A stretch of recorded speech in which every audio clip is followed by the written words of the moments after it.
ठीक आज से 4-5 दिन पहले यहाँ के गांव में महिला वहां के गर्भवती स्त्री की मौत हो गई। और मुझे लगता है कि अगर आप देश का रिपोर्ट देखेंगे तो शिशु मृत्यु दर में और गर्भवती स्त्री की मृत्यु दर में हमारा देश बहुत आगे है और ये हमारे देश के लिए बहुत है। मैं वहां गया था और चूंकि मैं जुड़ा हुआ हूं बहुत in the core of my heart, मुझे लगता है कि हम जिस सोसाइटी की राजनीति करते हैं या हम राजनीति में जिस समाज के सवालों को लेकर के आए हैं उन सवालों में यह सबसे प्रमुख सवाल है। स्वास्थ्य सुविधाएं ठीक नहीं होंगी अगर हम स्वस्थ नहीं रहेंगे शारीरिक तौर पर, तो हमारा मानसिक स्वास्थ्य भी ठीक नहीं होगा। और अगर शारीरिक और मानसिक स्वास्थ्य ठीक नहीं होगा तो हम देश के विकास में अपना योगदान नहीं कर पाएंगे, ये सच है। इसलिए शारीरिक स्वास्थ्य सबसे बेहद और सबसे ज्यादा जरूरी है, जिस पर आज हमारी सरकारों का ध्यान नहीं है। ये बहुत दुखद है कि स्वास्थ्य व्यवस्था में भी हमारा बजट बहुत कम है। कुंभ मेला का बजट स्वास्थ्य के बजट से ज्यादा होता है, ये हमारे देश का दुर्भाग्य है। हमें इस बात को सोचना चाहिए बहुत गंभीरता से। और लंबे समय से हम लोग राजनीति देख रहे हैं और कई लोगों ने कहा प्रशांत रहेंगे तो ऐसे भी सुनाएंगे। तो कई लोगों ने कहा अभी कि मंगल पांडे से बातचीत हुई और अश्विनी चौबे से बातचीत हुई। हालांकि मेरी तो कभी इन लोगों से बातचीत नहीं हुई थी और मेरी पहुंच यहां तक है भी नहीं, लेकिन जरूर हमने इन सवालों को बहुत गंभीरता से समझा है। देवानंद जी आए थे हमसे मिलने के लिए, बातचीत करने के लिए, इस कार्यक्रम में आने के लिए, तो बहुत छोटी सी बात इनसे हुई। मैंने सवालों को देखा और समझा और मैंने कहा, चूंकि मुझे भी मालूम है, एक जानकारी ये भी है कि मेरे अपने चाचा हैं जो ग्रामीण चिकित्सक हैं और मेरे गांव में और मेरे गांव में ही वो होम्योपैथिक की दवा करते हैं, इलाज कराते हैं। और बचपन से जब से हम लोग बड़े हो गए हैं तो हमने होम्योपैथिक दवा का सेवन किया। जब हम आगे पढ़ने के लिए गए कॉलेज में, पहली बार बुखार लगा और दवाई खरीदने गए और ज्यादा पैसा लगा तो हमको बहुत लगा, इतना महंगा दवाई भी होता है क्योंकि होम्योपैथिक दवा 5 रुपए की मिलती है, अभी थोड़ा पढ़ लो 15-20 रुपए में वही होगी। लेकिन होम्योपैथिक इतनी बेहतरीन दवा है, आप ब्रोनिया 30 या रस्टक्स 30 आप खाएंगे या 200 खाएंगे तो हरासमेंट और सर्दी बुखार बहुत आसानी से ठीक हो जाता है। और आज भी मैं उसका इस्तेमाल अपने जीवन में कर रहा हूं। ये धनवंतरी साहब के बारे में बातचीत हुई, उन्होंने आयुर्वेद का भोजन दिया, आयुर्वेद के बारे में दुनिया को बताया। आयुर्वेद एक बहुत ही बेहतरीन चिकित्सा प्रणाली है। आयुर्वेद और होम्योपैथी का साइड इफेक्ट नहीं होता। अंग्रेजी दवाइयों का बहुत साइड इफेक्ट होता है और ये दवाइयां बहुत महंगी भी होती है। आयुर्वेदिक और होम्योपैथिक ऐसी दवाइयां हैं जो बहुत आसानी से एक आदमी अपना इलाज करा सकता है अगर उसकी आर्थिक स्थिति कमजोर हो तब भी। तो ये मुझे लगता है कि इसको गंभीरता से विचार करने की जरूरत है। बाकी जो ग्रामीण चिकित्सक है और जो आपका सवाल है वो बहुत ही जायज है और मैं समझता हूं कि इस पर सरकार को तुरंत फैसला लेना चाहिए।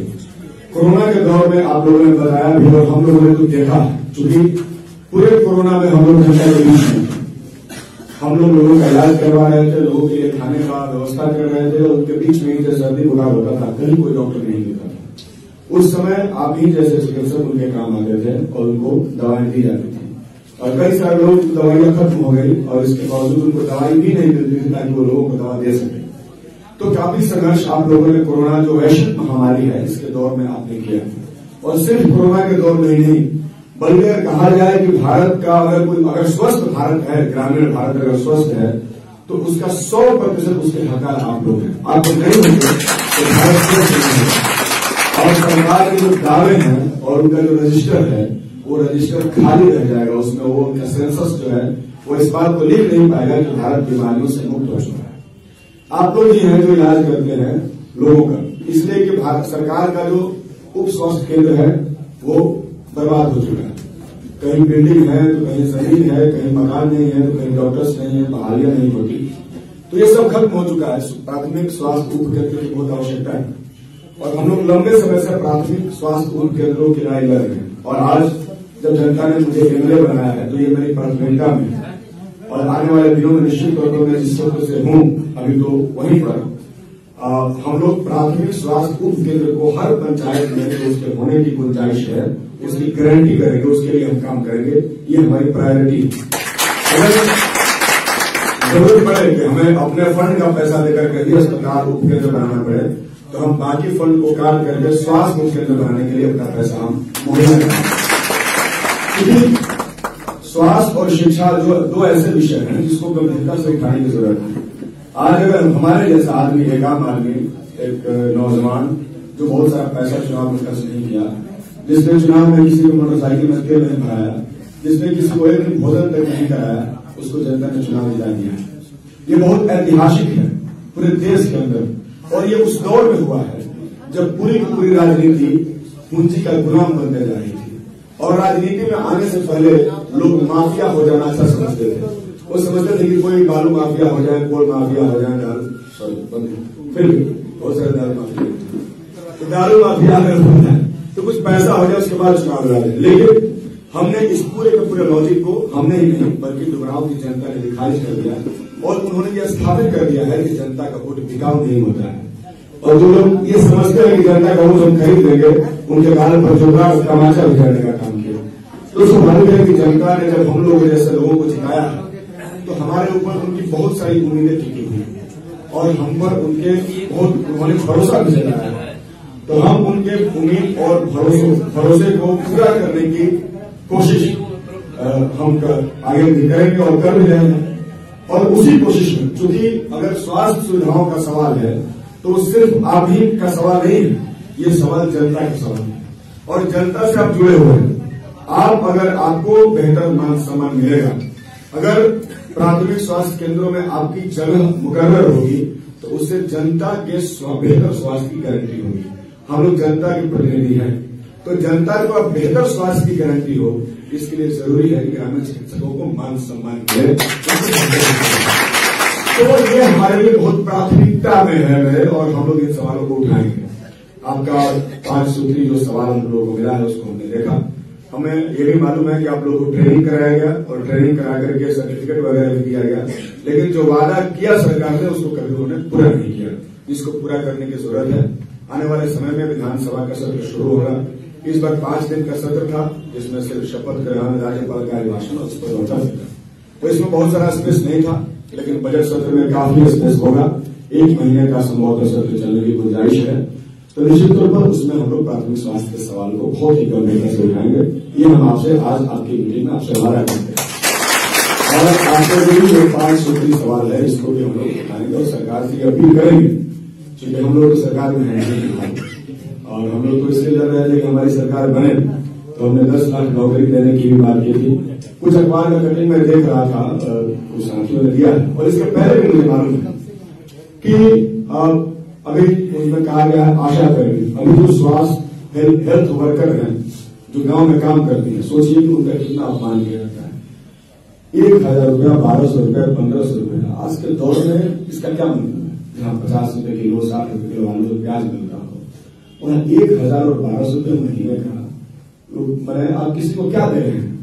तो हमने देखा कि जो सरकार है इनके समय जो 15 वर्षों से चल रही है, इसने जनता को सिर्फ सपने दिखाए, उनके सपनों को कभी पूरा नहीं किया, उनके उम्मीदों को कभी पूरा नहीं किया। आपसे कह दिया कि आपको जो है हम डॉक्टर बना देंगे, आपको जो है कम्युनिटी हेल्थ ऑफिसर बना देंगे, कम्युनिटी हेल्थ वर्कर, और उसमें जिनको जॉब देंगे उस ऑफिसर का भी कोई पद है, बना देंगे, लेकिन बनाया नहीं। वैसे ही जैसे आशा कर्मी, आयुष चिकित्सक और कई तरह के और अन्य विभागों में भी बहाली तो कर लिए, लेकिन वेतन नहीं दे रहे। उसी तरीके से शिक्षकों को भी वेतन नहीं दे रहे हैं, आज भी उनको लड़ना पड़ रहा है। तो ये सारे सवाल हमारी प्राथमिकताओं का सवाल है, और इसीलिए मैं बहुत देर से, बहुत गंभीरता से मैं आपकी बातों को सुन रहा था, और मुझे लगता है कि हर जनप्रतिनिधि के लिए ये प्राथमिक सवाल होना चाहिए।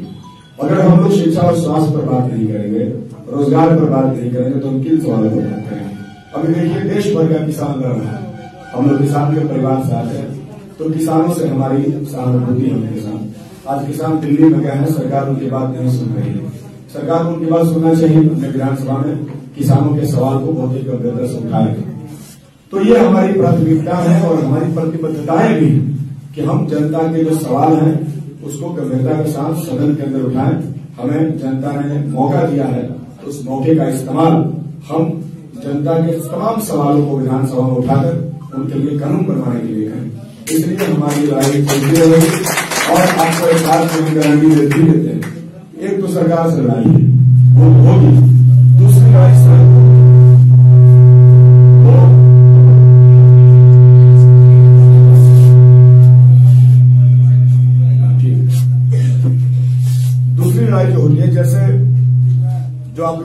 परेशान किया जाता है।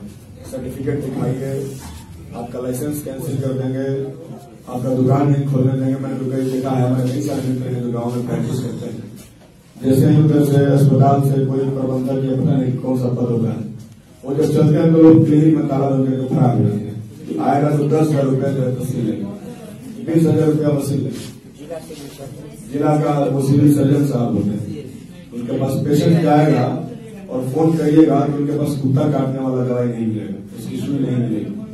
लेकिन पैसा का जो तहसीली अभियान उनका चल रहा है, हम लोग थोड़ा सा बेखौफ तरीके से बोलने की आदत है शुरू से, लेकिन तहसीली अभियान बहुत चलते रहता है।